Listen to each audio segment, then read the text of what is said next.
Part of the oral is going to be the Fáiltiú, right? The welcoming, right? So these are the questions. There's going to be 5 questions, right? Iver the hain is Cad is Alan dit. So you just throw him back your name, Sean is Alan Dum, or whatever your name is, right? And then iver the do will be Cainte.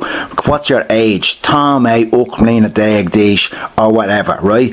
And then he's going to say Cad da Chola Hain. What's your address? Now, in the name of God, don't give the examiner your address, right? Or else he'll be hounding you every day, right? So just make one up. Tom A. Imaconi, Imohern a Trab, Bullion a Monarch, right? Something like that. Make it easy for yourself.